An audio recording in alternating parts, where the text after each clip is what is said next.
हमारे देश की राजनीति में तो माँ बेटे को मरवा देती है, भाई भाई को मरवा देता है। जो स्थिति आज देश के अंदर बन रही है ये राजनीति नहीं है, ये निजी हित के लिए काम हो रहे हैं। मंदिर केवल यूपी में नहीं तोड़े जा रहे, मंदिर दिल्ली में भी तोड़े जा रहे हैं, मंदिर देश में सभी जगह तोड़े जा रहे हैं। और मुझे लगता है कि शायद मुगलों के समय में हिंदू धर्म खतरे में नहीं था जितना खतरे में आज है।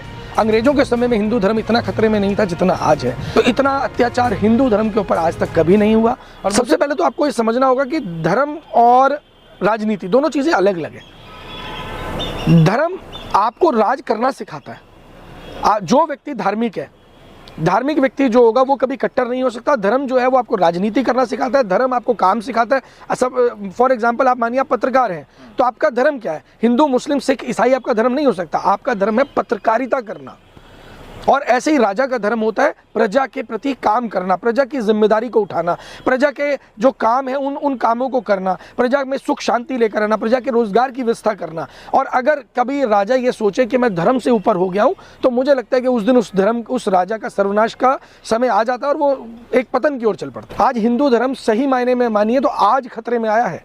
पिछले 2014 से जो आप बात करें कि हिंदू धर्म खतरे में है, जो कुछ ऐसे लोगों ने खतरे में दिखा दिया जिनको धर्म से कोई मतलब ही नहीं था, क्योंकि वो जो धर्म के बारे में जानते तक नहीं थे। ऐसे कट्टर लोग जिनको धर्म से कोई लेना देना भी नहीं था, उनको केवल और केवल अपनी राजनीतिक रोटियां सेकने से मतलब था, ये वो लोग थे।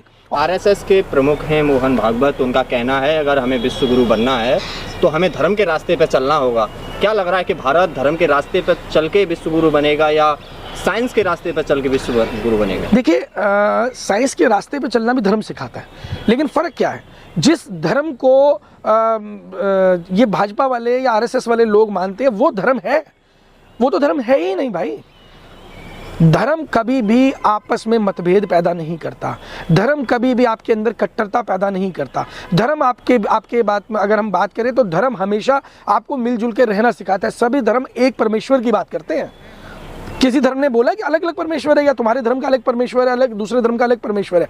भगवान जब एक है, जब उसने अपनी संतान में फर्क नहीं रखा, तो ये कौन से धर्म की बात करते हैं? आरएसएस के जो मोहन भागवत हैं उनके बयान से आप सहमत नहीं हैं? देखिए, आरएसएस की अगर मैं बात करूं तो आरएसएस के बीच में सबसे पहले तो फर्क ये है कि जो आरएसएस भेदभाव करता है, जिसने तिरंगे को कभी स्वीकार नहीं किया, जिसने कभी उच्च जाति के अलावा किसी अगर हम बात करें दलित वर्ग के व्यक्ति को कभी आरएसएस के टॉप लेवल पर नहीं पहुंचने दिया, कभी किसी महिला को दायित्व देकर के बड़े पद पर नहीं आने दिया। इनके जो संगठक थे गोलवलकर जी, जब आप उनकी किताब पढ़ेंगे बंच ऑफ थॉट्स, उसमें बहुत सारी आपको ऐसी चीज़ें मिलेंगी जिसमें उन्होंने साफ स्पष्ट शब्दों के अंदर भेदभाव को तर्कपूर्ण तरीके से रखा है कि भेदभाव तो करना ही पड़ेगा। तो ये अगर आपको कोई चीज़ धर्म की बात कर रहे हैं तो ये आपको 4 वर्गों में पहले बांट देंगे। पहले हिंदू मुस्लिम में बांटेंगे, फिर ब्राह्मण क्षत्रिय शूद्र वैश्य में बांटेंगे। हर तरीके से अपना राजपाट कायम रखना।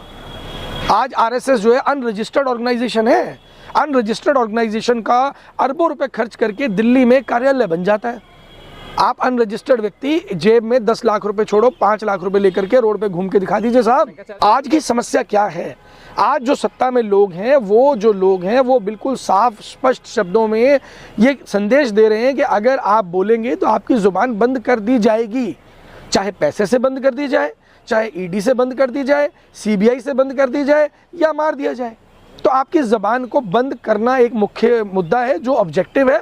और अगर इसमें कोई शंकराचार्य जी ऐसा बोल रहे हैं तो मुझे लगता है कि जो बाकी संगठन के लोग हैं, जो बाकी शंकराचार्य हैं, उनको इस लड़ाई के अंदर आना चाहिए। ऐसा ना हो कि हम जब समय निकल जाए, जब समय चला जाए, जब हम एक ऐसे व्यक्ति को खो दें जो आज की तारीख के अंदर बोलने की हिम्मत रखता है, धर्म को बचाने की असलियत में हिम्मत रखता हो, वो व्यक्ति जब चला जाएगा तो बाद में करने का कोई फायदा नहीं। शंकराचार्य को न्याय कैसे मिलेगा सर? देखिए, शंकराचार्य को न्याय दिलवाना, मुझे लगता है देश की जनता नहीं चाहती कि उनको न्याय मिले। क्योंकि अगर देश की जनता चाहती है कि उनको न्याय मिले, उनका धर्म बचे, जो सही मायने में लोग कहते थे कि हिंदू धर्म बच जाए, तो आज उन लोगों को अपने काम धाम को छोड़कर सबसे बड़ा धर्म शंकराचार्य पर अगर आज अत्याचार हो रहा है तो उनको बचाना सबसे बड़ा धर्म है। और मुझे लगता है कि उनके साथ खड़े होना चाहिए। धन बल किसी भी तरीके से आप अगर चाहते हैं तो आपको उनके साथ खड़े होना चाहिए, ताकि अगर उनका सम्मान बचेगा तभी आपका धर्म बचेगा। शंकराचार्य का कहना है कि योगी आदित्यनाथ पर उन्होंने एक बड़ा बयान दिया है कि क्या उत्तर प्रदेश के जो मुख्यमंत्री हैं वो तय करेंगे कि कौन शंकराचार्य बनेगा या कौन शंकराचार्य नहीं बनेगा। इस बयान को आप कैसे देखते हैं? क्या सरकारें अब तय कर रही हैं?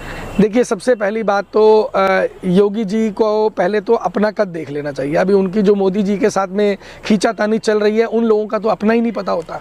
राजनीति में, हमारे देश की राजनीति में तो माँ बेटे को मरवा देती है, भाई भाई को मरवा देता है। जो स्थिति आज देश के अंदर बन रही है, ये राजनीति नहीं है, ये निजी हित के लिए काम हो रहे हैं। और इनके लिए शंकराचार्य को के साथ जोर जबरदस्ती करना या उनके ऊपर अत्याचार करना या उनको मरवा देना इनके लिए बड़ी चीज़ नहीं है।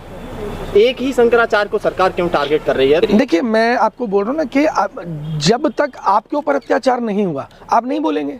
अभी नोएडा का केस आपने देखा, जिस बाप का बेटा उस पानी के अंदर डूब के मर गया वही तो बोल रहे हैं, बाकी बाप थोड़े ना बोल रहे हैं। वो सब इंतजार कर रहे हैं कि जब उनका बेटा डूब के मरेगा तो बोलेंगे। अगर याद रखिए, जब आज आप किसी और का बेटा डूबने पर नहीं बोल रहे हैं तो यकीनन कल जब आपका बेटा डूब कर मरेगा या किसी और का बेटा डूब कर मरेगा तो कोई भी आपके साथ नहीं खड़ा होगा। ऐसे ही शंकराचार्य जिनको आज प्रताड़ना हो रही है वो बोल रहे हैं, बाकी नहीं बोल रहे हैं। लेकिन उनको ये याद रखना चाहिए, जब उनको प्रताड़ित किया जाएगा, जब उनके ऊपर अत्याचार होगा, उस वक्त वो उनको ये एहसास होगा कि उनको बोलना चाहिए था। सर, संभल के जज का तबादला हो गया है, वो एफआईआर दर्ज करने के आदेश दिए थे, अचानक से उनका तबादला कर दिया गया। देखिए, जज का तबादला हो गया है। अब मैं इसको अगर मैं बात बोलूँगा कि दिल्ली के अंदर एक जज के घर में आग लग गई थी, यशवंत वर्मा। 15 करोड़ रुपए तो गिनती के थे और अभी तो जो बाकी गिनती थी वो तो हुई नहीं थी। तो अगर आप ईमानदार जज हैं तो आपका तबादला होना तय है। अगर आप सत्ता की दलाली कर सकते हैं, बैठ कर के सत्ता के लोगों के दबाव में काम कर सकते हैं, सत्ता के सामने नतमस्तक हो सकते हैं, तो आपका तबादला नहीं होगा। और ये तो केवल आज के टाइम में जो प्रोपोगेंडा सरकारों के द्वारा चलाया जा रहा है, उस प्रोपोगेंडा के तहत एक छोटा सा स्टेप है। न्याय एक्चुअल के अंदर हमारे देश के अंदर केवल राजनेताओं के लिए है, बड़े लोगों के लिए है। गरीब व्यक्ति, आम व्यक्ति, साधारण वर्ग के व्यक्ति के लिए हमारे देश में न्याय नहीं है। ये आप लिख करके ले लीजिए। अगर न्याय की व्यवस्था को करना है, दोबारा से कायम करना है, तो मुझे लगता है कि शायद सब लोगों को दोबारा से इकट्ठा होने की ज़रूरत है। हमारे देश के अंदर बहुत सी ऐसी एक्सपर्ट एजेंसीज और एक्सपर्ट लोग हैं जो देश को नहीं बचाना चाहते, अपने आप को निजी हित की बात करते हैं, निजी पार्टी की बात करते हैं। उनके लिए देश से कोई मतलब नहीं है, उनको देश से कोई वास्ता नहीं है। कभी सुप्रीम कोर्ट आदेश देता है, कभी हाई कोर्ट आदेश देता है बुलडोजर के एक्शन को लेकर योगी पुलिस पे, लेकिन कोई सुनवाई नहीं होती। क्या योगी पुलिस या योगी जी खुद अदालत से बड़ी हो गई है, ये माना जाए? नहीं, घमंड है, घमंड नहीं होना चाहिए। अगर आप घमंड को लेकर के चल रहे हैं, आप ये मान के चल रहे हैं कि आप ही सुप्रीम पावर हैं, तो मुझे ऐसा लगता है कि वक्त बदलते देर नहीं लगती। और जिस दिन कभी गलती से, अभी आज तो आप सत्ता में है, पावर में है, प्रताड़ित कर रहे हैं, अगर आपको प्रताड़ित होना पड़ गया कभी, तो ऐसे लोग कायर होते हैं, बुज़दिल होते हैं, सुसाइड कर लेते हैं। हिटलर को बहुत बड़ा लोग कहते थे कि उसने बहुत बड़ा डिक्टेटर था, बहुत अत्याचार किया, लेकिन वो बुज़दिल था। कैसे हिटलर मरा था, इसकी हिस्ट्री आप पढ़ लीजिएगा। आपके व्यूअर्स को भी मैं जरूर बोलूँगा कि हिटलर कैसे मरा था, उसकी हिस्ट्री को जरूर पढ़ें। इधर शंकराचार्य पे हमला हो रहा है, उधर मंदिर तोड़े जा रहे हैं, क्या तमाशा है यूपी में? देखिए, मंदिर केवल यूपी में नहीं तोड़े जा रहे, मंदिर दिल्ली में भी तोड़े जा रहे हैं। मंदिर देश में सभी जगह तोड़े जा रहे हैं। और मुझे लगता है कि शायद मुगलों के समय में हिंदू धर्म खतरे में नहीं था जितना खतरे में आज है। अंग्रेजों के समय में हिंदू धर्म इतना खतरे में नहीं था जितना आज है। कांग्रेस के समय में शायद हिंदू धर्म इतना खतरे में नहीं था जितना आज है।